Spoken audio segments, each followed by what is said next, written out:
Welcome everyone to this week's video. Today we have a special one for you today. This thing is possibly one of the coolest amphibians out there on the planet. It's just so interesting. I hope you stick around for this. Needless to say, this is just a frog that will make Stan Lee proud. Today we are going to be talking about the the hairy frog. Hairy frog, or scientific name Trichobatrachus robustus. Again, that is Trichobatrachus robustus. Sorry, I had a hard time saying that one. It is part of the family Arthroleptidae, which is just a really odd family of frogs.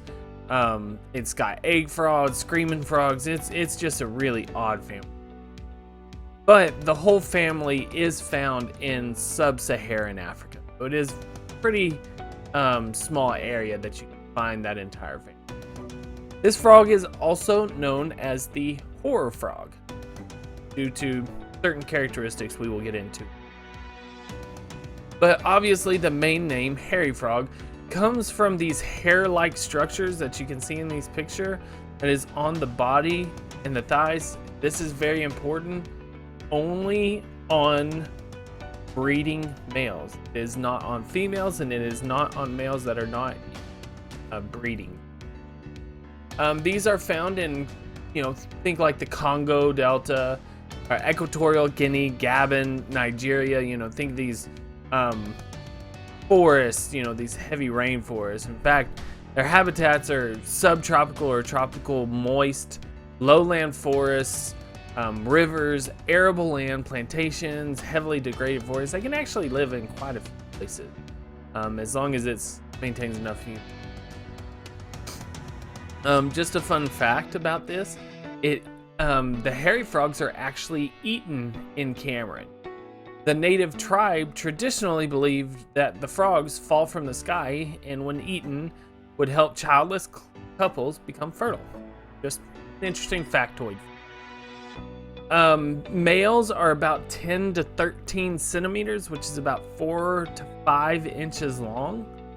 Females are 8 to 11 centimeters, so 3 to 4.5 inches. So kind of unique in that, I wouldn't say unique, but as we've said multiple times, reptiles and amphibians, usually the females are larger than the males. So definitely kind of interesting that the males are larger than. The males also have three short ridges of black spine along the inner surface of the first finger, basically. So take your finger, and there would be, it almost just like a black pad, but that's actually three ridges of just really dark spine. And I believe that's to help them hold on to things, because these are found a lot of times in flowing rivers. So that could be a big reason why they have those spines on.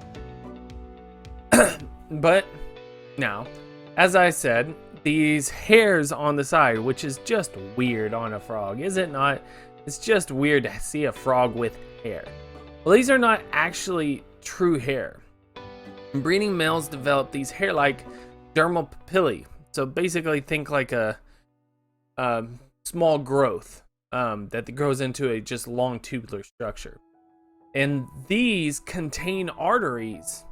And the reason why these are grown, or why it is thought that these hairs grow on the side of the hairy frog, is that they're thought to increase the surface area for the purpose of absorbing oxygen.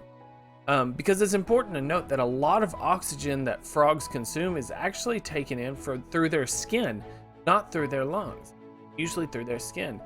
And these, so the reason why the male would need to absorb oxygen is that the male actually will stay with eggs for a pretty long period of time after they are laid in water. And so they're there protecting the eggs, and they're staying underwater in these fast flowing streams. So those little papillae are actually going to be it's not known, but it's probably that's the reason why. Otherwise, that would just be a really bad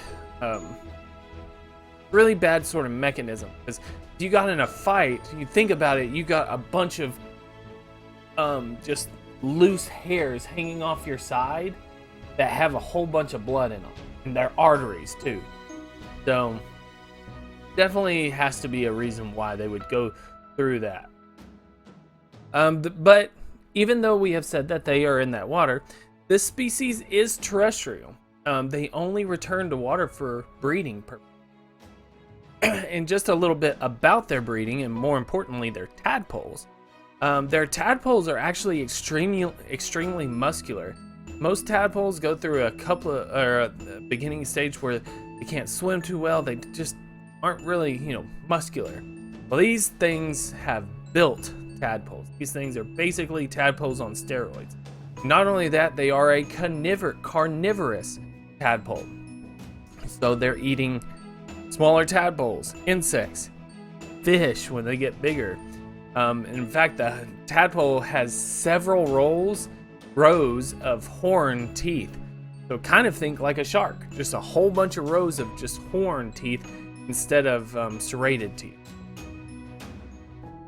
But probably, beyond the hairiness of this frog, the most interesting fact, and the fact that we're going to end on this, is their actual defense mechanism. And that leads to the final common name of this frog. This frog is also known as the wolverine frog. And I'm sorry we're not switching pictures. There's just not that many pictures of this frog species. So, wolverine frog. Well, why is it called that? Well, the hairy frog is known to possess retractable claws. Retractable in quotation. But unlike true claws, so it's not like a clawed frog. Unlike claws, they're actually bones, not keratin sheaths like other claws. And they shove it through the skin. And how they do that, it was found out that they do that by, and this is where it gets really crazy, they intentionally break their toe bones. Their toe bones are resting against a nodule. We'll just go to the other picture we have here. So the toe bone has this hook on the end, and it's resting against this nodule, this bony nodule right here.